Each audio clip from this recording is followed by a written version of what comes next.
Connected health is really a rapidly growing and developing field. What is the addressable market for Cloud DX today and in the coming 5 years? Connected health is really the future of healthcare, and it's only growing faster and faster each and every year. We expect at this point connected health market to be, in the order of about 40 billion by 2020. And together with the telemedicine spend of connected health, which is a critical component of that, that spend is expected to be in excess of even 60 billion by 2021. So it really is a very huge market. Those numbers may even change and grow from there. Right. We're really on the cusp of that market. So it's a great time to be a connected health technology company. And within connected health, what is the total addressable market for the current Cloud DX technology? Well, at this point, our technology is evolving very rapidly. And so, what portion, we are really the major dominant player in Canada in connected health, and we're getting significant traction in the US market. So that said, it's a very different market down south. And so, it's hard to tell at this point what percentage of that market we can address or we can dominate in, but we are one of the only connected health technology companies right now that gives a full solution of digital health medical devices, a software platform that is powered by AI and cloud analytics, all at a very affordable price. And that's really what makes us special and different. When you think about the regulations that are surrounding healthcare broadly, right, there's going to be some significant regulatory oversight in connected health. Right. How do you get in front of that regulatory wave? Well, you have to understand the regulatory frameworks that are in place for anything in healthcare. FDA in the States and Health Canada in Canada, plus many other regulatory bodies in other parts of the world.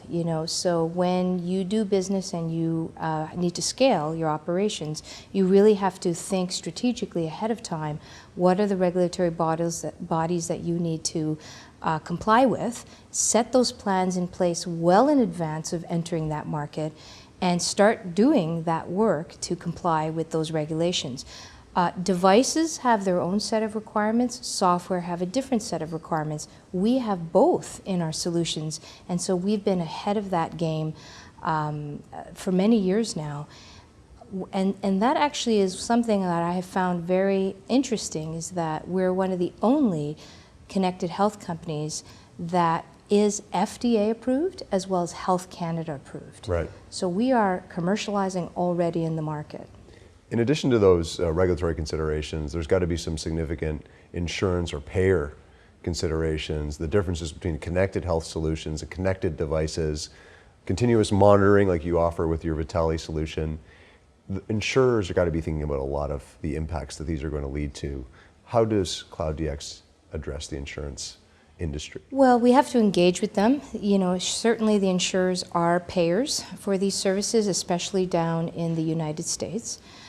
They are a prime payer, and the good news there is that very recently there have been some new reimbursement codes that have been issued as of January of this year that have allowed healthcare organizations to actually seek reimbursement for those services that are offered by digital health companies like Cloud DX. So that, and these are reimbursement codes for something called RPM, or remote patient monitoring. And that really has opened the marketplace tremendously for companies like ours.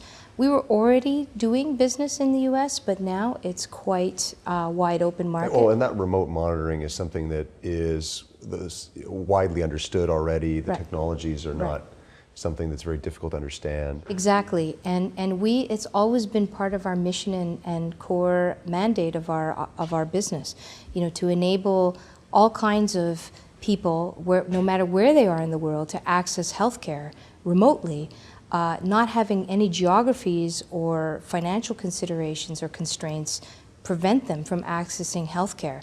So having those kinds of reimbursement codes available so that people can access those services and have their insurance pay for it has been, it really is a democratizing element to accessing this health care.